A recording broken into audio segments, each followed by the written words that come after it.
আপনি যদি সারাক্ষণ চিন্তা করতে থাকেন যদি ওই জিনিসটা থাকতো তাহলে আমি সুখী হতাম, যদি অমুক সমস্যাটা চলে যেত, ওই মানুষটা আমার জীবন দুর্বিষহ করে তুলেছে, যদি সে একটা বাসের ধাক্কা খেত আমার জীবনটা কত ভালো হয়ে যেত। প্রতিবার বাস দেখলে আমি এই দোয়া করি। আমরা সব সময় নিজেদেরকে একথা বলে বুঝাই যদি অমুক মানুষটি বা অমুক সমস্যাটি জীবন থেকে চলে যেত তাহলে জীবন কত সুন্দর হয়ে যেত, অথবা যদি অমুক দুঃখটি দূর হয়ে যেত তাহলে সবকিছু পারফেক্ট হয়ে যেত। যদি মানুষের পরিবর্তন হতো, যদি পরিস্থিতির পরিবর্তন হতো, যদি পরিবেশের পরিবর্তন হতো, আমরা এভাবে ভাবতে থাকি সবকিছুর পরিবর্তন হলে জীবন সুন্দর হয়ে যেত, তাহলে আমাকে আর দুর্বল থাকতে হতো না। আমরা ভোগের উপর ভোগ করতে থাকি আর এতে পুরোপুরি আচ্ছন্ন হয়ে পড়ি। আর আল্লাহ আজ্জা জাল্লা বর্ণনা করছেন, জানো তুমি কত দুর্বল? তুমি একটি মাছির চেয়েও দুর্বল। দুআফাত তালিব ওয়াল মাতলুব। যখন তিনি এভাবে বলছেন আমি আপনি মজ্জাগতভাবে অবিশ্বাস্যভাবে কতটা দুর্বল, একটু চিন্তা করে দেখুন। আপনাদের প্রত্যেকের মাথায় বিভিন্ন জিনিসের চিন্তা আছে প্রতিদিন। আমরা এখন রোজা রাখছি, নামাজ পড়ছি, আর আলহামদুলিল্লাহ নামাজ পড়ার সময় আমরা মনোযোগ ধরে রাখার চেষ্টা করি, কিন্তু এর বাইরে আপনার মাথায় কোন চিন্তা ঘুরঘুর করে? আপনি কি নিয়ে উদ্বিগ্ন থাকেন? আপনি কি নিয়ে চিন্তা করেন? কোন চিন্তাটি আপনার মাথায় সারাক্ষণ ঘুরতে থাকে? কোন জিনিসটির ব্যাপারে ভাবেন এটা যদি থাকতো, আর কোন জিনিসটির ব্যাপারে ভাবেন যদি এটা না থাকতো? কারোর জন্য অসুস্থতা, কারোর জন্য ডিপ্রেশন, কারোর জন্য দুঃখ, কারোর জন্য হয়তো কোনো ব্যক্তি। কেউ কেউ ভাবেন যদি ওই মানুষটা আমার ব্যাপারে খুশি হতো। তারা অন্য একজনকে খুশি করার চিন্তায় মশগুল থাকেন। যদি আমার বাবা আমার উপর খুশি থাকতেন তাহলে আমি সুখী হতাম।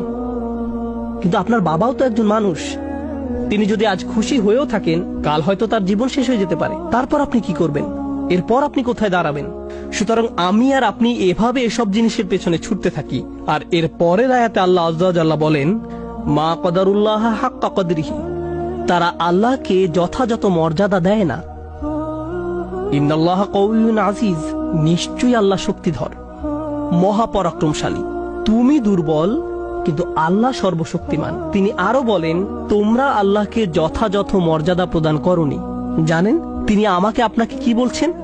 তিনি বলছেন তোমরা বিভিন্ন জিনিসের পেছনে ছুটবে, তোমরা বিভিন্ন মানুষের পেছনে ছুটবে, তোমরা এই দুনিয়ার যত কিছুর পেছনেই ছুটো না কেন এর প্রতিটি জিনিসের একদিন সমাপ্তি হবে। এর প্রতিটি জিনিস দুর্বল। এই কারণে তুমিও দুর্বল হয়ে পড়েছো। এই জন্য তুমি বারবার দুঃখ ভারাক্রান্ত হয়ে পড়ছো। ফলশ্রুতিতে তুমি বারবার ক্ষতির সম্মুখীন হচ্ছ। কিন্তু শেষবারের মতো যখন তুমি এই সিদ্ধান্ত গ্রহণ করবে তোমার যত চাওয়া পাওয়া আছে তার মাঝে সবচেয়ে বড় চাওয়া পাওয়া হলো তোমার মালিককে খুশি করা, যখন তুমি সবকিছুর উপরে আল্লাহর সন্তুষ্টিকে প্রাধান্য দাও, যখন তুমি সত্যিকার অর্থে তোমার অন্তর থেকে এটা করতে পারবে, একমাত্র তখনই, যেহেতু তিনি শক্তিধর।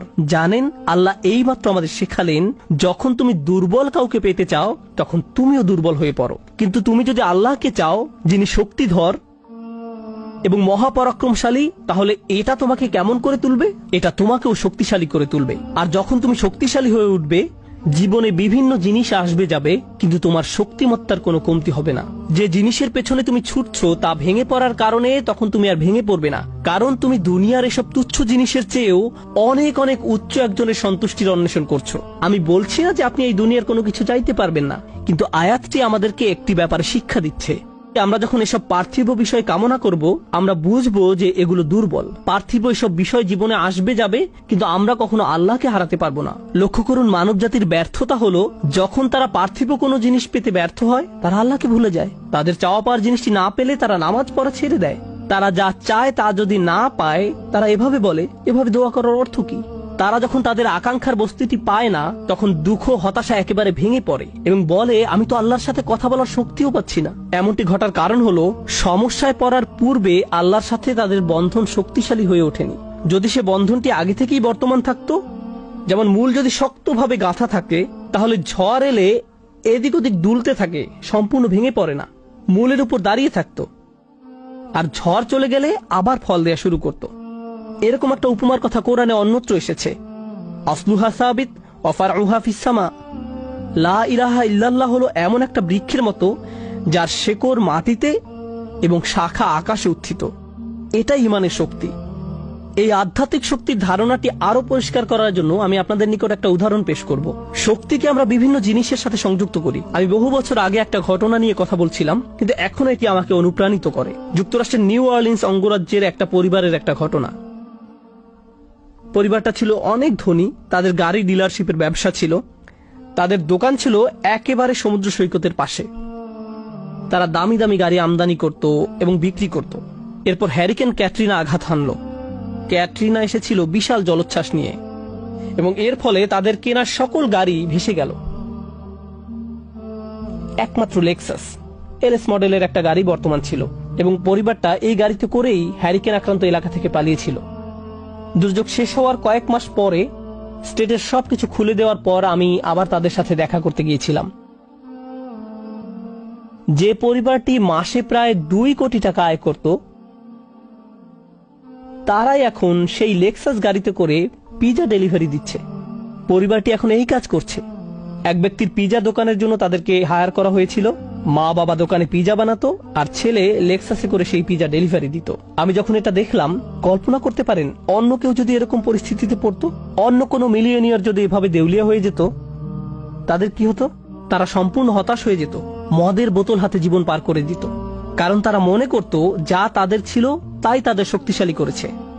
এখন যেহেতু এই সম্পদ হারিয়ে গেছে, আমার পক্ষে আর এই পরিস্থিতি মোকাবেলা করা সম্ভব নয়, এই ধরনের ক্ষতি সহ্য করা সম্ভব নয়। কিন্তু এই পরিবারের ক্ষেত্রে যখন আমি তাদের সাথে দেখা করলাম, সবাই খুবই শান্ত, নির্বিঘ্ন। বাবার অনেক বয়স হয়েছিল। এইরকম বয়সে এমন ক্ষতির সম্মুখীন হলে মানুষ হার্ট অ্যাটাক করে, উচ্চ রক্তচাপে ভোগে, কিন্তু এই মানুষটা সম্পূর্ণ শান্ত। তো আমি তাকে জিজ্ঞেস করলাম, কিভাবে এটা সম্ভব? আমি এমনকি আমার প্রশ্ন করাও শেষ করতে পারিনি। আমি শুধু বললাম, কিভাবে? তিনি হেসে উঠলেন। তিনি বললেন, যখন ব্যবসা ভালো ছিল আমি সারাক্ষণ ফোনে ব্যস্ত থাকতাম। শিপমেন্ট এসে পৌঁছেছে কিনা, পেমেন্ট দিতে দেরি হচ্ছে কিনা, কার কি ডেলিভারি দেওয়া প্রয়োজন, কাস্টমার খুশি কিনা, ট্যাক্সের হিসাব ঠিক আছে কিনা, কর্মচারীদের সমস্যা, অমুক সমস্যা, তমুক সমস্যা। এসব কারণে আমি কোনো মতে জুমার নামাজে উপস্থিত হতে পারতাম কোনো রকমে। কিন্তু এখনো তো টেবিলে খাবার আছে, এখনো তো আমাদের মাথার উপর ছাদ আছে, আর এখন আমি নিশ্চিন্তে মসজিদে গিয়ে নামাজ আদায় করতে পারি। আর সকালে ঘুম থেকে উঠে আমাকে কিচ্ছু নিয়ে ভাবতে হয় না, একমাত্র আমার রবকে মনে করা এবং তার কৃতজ্ঞতা জ্ঞাপন করা ছাড়া। আমার আসলে মনে হয় আমার জীবন শেষ হওয়ার পূর্বে আল্লাহ আমাকে সহজ জীবনের এই নিয়ামত দান করেছেন। সেই বাবা এটাই বলেছিলেন, কোন সাধারণ মানুষের পক্ষে এভাবে কথা বলা সম্ভব নয়। আপনি যদি এমন কথা অন্য কোনো ব্যবসায়ীকে বলতেন, সে বলতো এই লোকটার মাথা নষ্ট হয়ে গেছে, তার সকল সেন্স নষ্ট হয়ে গেছে। আর এই জন্যই এখন সে তার মাথায় এই পরিস্থিতির একটা যৌক্তিকতা খুঁজে নিয়েছে। আপনাদেরকে একটা কথা বলছি, একজন মানুষের পক্ষে কেবল তখনই এভাবে কথা বলা সম্ভব যখন সে বুঝতে পারে যেসব জিনিসের পিছনে সে ছুটছে তা দুর্বল। কেবলমাত্র আল্লাহই শক্তিশালী।